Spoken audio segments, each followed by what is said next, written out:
La mode africaine a débarqué cette semaine à Londres à l'occasion de la 9e édition du l'Africa Fashion Week London.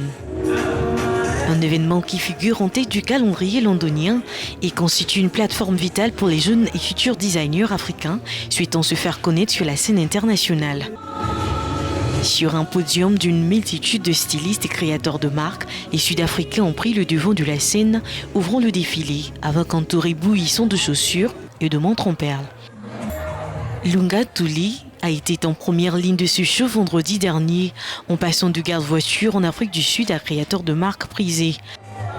Le créateur sud-africain est en fait le cerveau derrière la marque populaire Ellen Watches, qui a présenté pour la première fois ses créations sur le podium de l'Africa Fashion Week London. À travers ses créations, l'horloger met en avant l'amour aux couleurs africaines et entend prendre les rênes de la mode mondiale.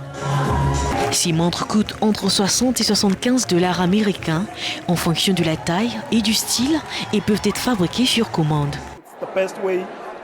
C'est la meilleure façon de symboliser l'amour ou d'exprimer l'amour par le don. D'où nous avons dans notre culture l'isiZulu. C'est ce que nous appelons Uto, un bracelet qu'un homme donne à une femme pour montrer son amour éternel.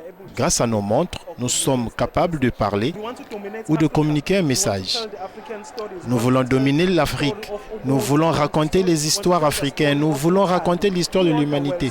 Nous voulons raconter l'histoire de l'amour à travers le monde. Certes, nous venons d'une petite région appelée Ntembeni, mais nous construisons une marque qui va nous faire survivre, une grande marque qui va dominer en Afrique et dans le monde entier. Gugu Begu, une autre présentatrice, a volé la vedette avec ses créations vibrantes, en particulier sa collection unique de chaussures perlées. Tout le monde pose des questions sur les chaussures et je crois que je suis la seule à en avoir dans toute la ville de Londres. Ces chaussures sont si belles et la qualité est très bonne. Ce sont des chaussures sud-africaines et en fait c'est 100% fait à la main. La fondatrice de l'Africa Fashion Week, l'entrepreneur nigériane Princesse Ronke Ademeluyi, prévoit d'étendre la marque avec une Africa Fashion Week Dubaï en octobre et d'autres salons à Atlanta et à Kingston, la capitale jamaïcaine en 2020, afin de donner plus d'opportunités aux designers africains. Ademeluyi souhaite aussi voir plus de collaborations entre artistes du continent.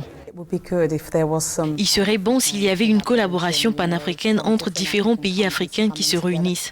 Même l'Occident aussi pouvait prendre part, d'autant plus que certains designers occidentaux collaborent avec ceux de l'Afrique. Au lieu de prendre nos designs et faire croire que c'était les leurs, on dirait qu'ils sont inspirés par l'Afrique. Ils peuvent collaborer avec certains des designers africains. En plus du défilé de mode, l'Africa Fashion Week London propose également une gamme de stands de vente de bijoux, des sacs et vêtements africains venus des 4 coins du continent. Cette année, le défilé a mis en vedette une gamme de vêtements allant des tenues de mariée au chic urbain. La fondatrice du show planifie d'ouvrir un musée de la mode africaine à Londres. L'initiative pourrait prendre forme l'année prochaine.